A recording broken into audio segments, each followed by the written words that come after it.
friends, this is FirearmPop, and this is chapter 2 of my series on my war stories. And when I left off last time, we were just beginning to just giving you the background of when I joined and Vietnam. Anyway, so one of the interesting things there was some people knew that we were leaving for Vietnam. Others, like my parents, I didn't want to worry them, so I never told them we were going to Nam. I said we were going away for a long cruise, and I'd be gone for, maybe a year, and out of the country. So they didn't know anything. So it was my last weekend, my last liberty before we were leaving, and here's another situation, one of those times when you go, oh, okay.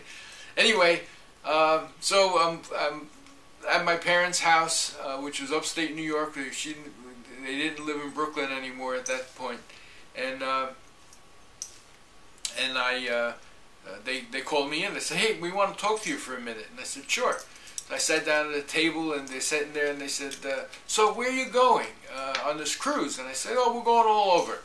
And just didn't want him to worry. I mean, we just heard so many stories of guys that died. Okay, going to Vietnam. That's all was in the news at the time. Was Vietnam was sending back body bags, and so I didn't want to worry them, and so I wasn't telling them that I was going.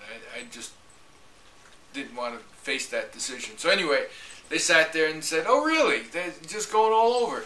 I says, "Well, we got this letter from the captain of your ship, and he says that you're going to Vietnam, and he's going to take care of you and make sure he brings you back safely." I went, all right, busted. And of course, they were real concerned, but the captain, unbeknownst to us, sent a letter to all our loved ones,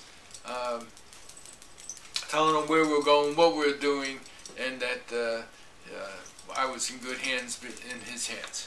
Anyway, that was an interesting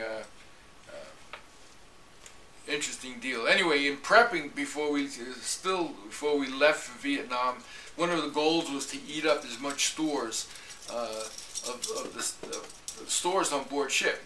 Now I was a cook, and so we were using up the stores on board ship so we can take all fresh on before we headed out. And I'll never forget this. We had steaks on the menu this one night, and they sent me this block of frozen steaks, and so I put them out to defrost, and I look on the side. Now, again, this is 1966, and I look on the side of the box, and it says packed in 1945. Wow, that's the year I was born. And so this case of steaks were 20 some odd years old. The 45, it was almost 20 years old. Anyway,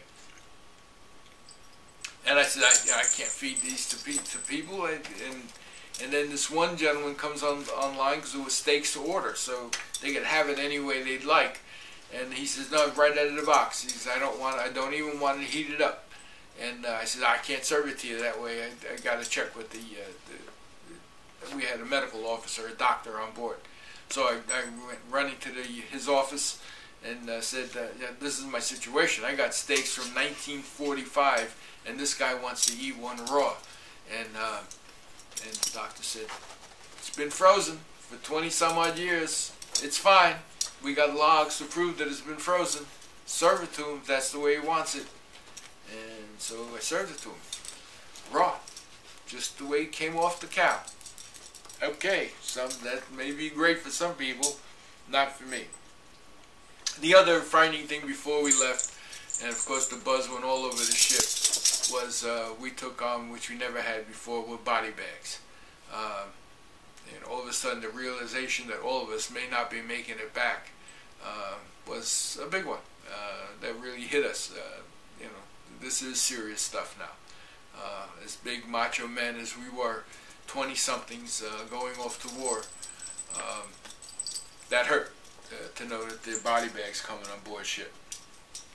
Anyway, we left Norfolk, Virginia, and the first port to hit was Panama Canal, and that was a sight in itself. You know, now, I'm going to go back. I'll probably say this 100 times. This poor boy from Brooklyn never ventured out of New York State. Maybe the furthest he went, I think we went to New Jersey once. That was a trip, okay? So here I am cruising down the Atlantic Ocean, which going around Cape Hatteras is fun. All you old salts out there, you'll know what I'm talking about, and especially in a destroyer. And then we hit Panama Canal. So going through the locks was an experience. Things like, you know, the locks, in between the locks is a lake, is a reservoir, is Panama's reservoir. And so you're actually going through fresh water, and we wash down the ship with the fresh water, get the salt off it. All the heads were closed. So for the 8 hours that it took to traverse between locks, no restrooms on board ship, and they were all taped shut. Well, what happened is they were not flushable, so you had to go on top of whatever was there, which was not a pretty sight. Walking in that room did not smell good at all. And you got 300 men doing that. But anyway, we survived it and got through the Panama Canal and had a night of liberty in Panama, which was interesting at the time, really interesting. So then from Panama on to San Diego. San Diego was a big naval base, took on more stores there. One of the interesting things was San Diego, the last we would see fresh whole milk, things that you don't think of today, and I'm sure it doesn't happen today, but there was no more fresh milk all the way for the rest of our voyage. And the last phone service, being able to call home and just say hi to folks. And we'll be, even though we will be stopping in Hawaii, at the time there was no phone service from Hawaii to the mainland. Okay. Then we got on into the area, and we first stop was the Philippines, Subic Bay, Philippines. That's a trip, and of course before we hit port in a foreign country like that, we had to go through all kinds of orientation, and in the orientation we got told how bad it was. That if you went down the main street in the Philippines, in Subic Bay, if you looked down a side street, you were out of bounds, because the Navy couldn't guarantee your safety. So this buddy, I'll never forget, this buddy and I, we were going on liberty. We were going to explore this town, and got a money changed and all this good stuff. And we go outside the base and grab a taxi and tell them, you know, take us to there was a PX in the middle of town, which is where we were headed for. We didn't know anything else. Well, immediately the taxi takes off, and he takes off down a side street. And we're going, oh crap, where's this guy taking us? Okay, well, we had no idea. And he pulls up in front of this bar. And going, what are you doing here? This is not where we want to go. And, you know, we're trying to communicate with him because his English is not great. And meanwhile, two girls come running out of the bar. They lean in the car, in the taxi, and grab our hats and run back inside the bar. Now we're in trouble because we were caught. Back then, you're caught without a cover on outside, and you're in trouble with the Navy, being out of uniform. So off we went into the bar to find our hats, and the rest is history, as they say. We got our first lesson in wild, loose women and song and some cheap booze in the Philippines. Well, it wasn't that cheap. I remember it was I think $2 a drink, and the girls were drinking $2 drinks, but they were little shots of tea. because they weren't drinking booze. They had to keep their straight head on.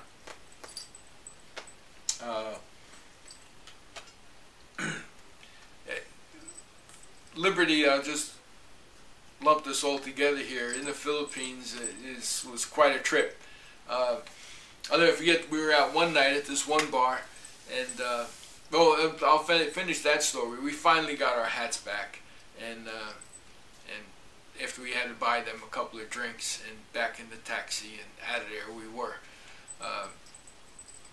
But there were other times when we got to the Philippines. What was interesting, being in a small destroyer squadron, we pulled into some towns. Like when we pulled into the Philippines, and there was nobody else in port. I mean, the prices fell. Everybody was looking for the business. When there was an aircraft carrier in there with 2,000 guys on it, the prices went up, and services were hard to find. Anyway, that's one if you're contemplating going into the Navy. Small ships.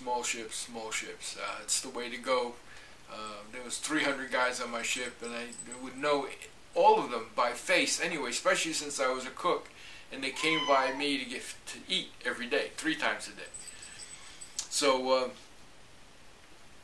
I'll never forget this one time we were in a bar drinking, and I was 3 sheets to the wind, and about staggering out of this bar, and I looked down, and there's one of my shipmates sitting at this table with this gal.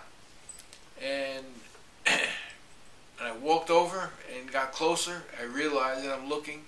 The gal wasn't a gal. It was a guy. And I turned around and I grabbed him, because that was my first encounter with a transvestite ever. Okay. In my lifetime. And I turned and looked at that and go, what the heck? And I turned to my buddy, or my shipmate. He wasn't my buddy at the time, but he was a shipmate, and grabbed him and said, what are you doing? Do you know what that is?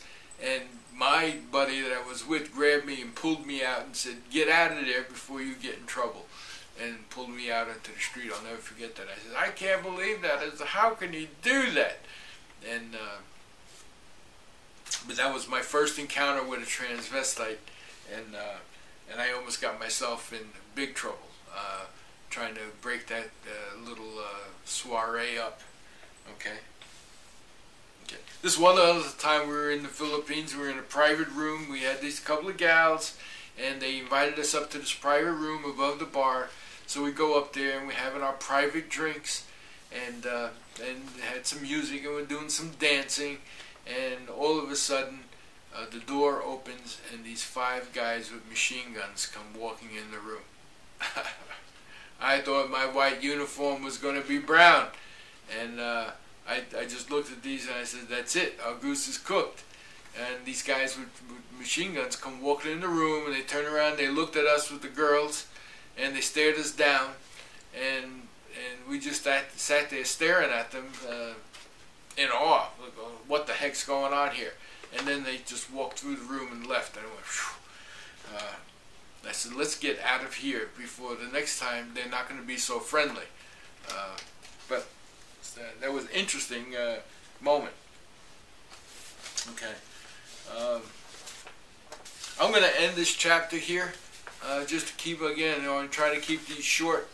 And the next one, we're going to go a little bit more what life on board ship was like, and getting out into the war zone.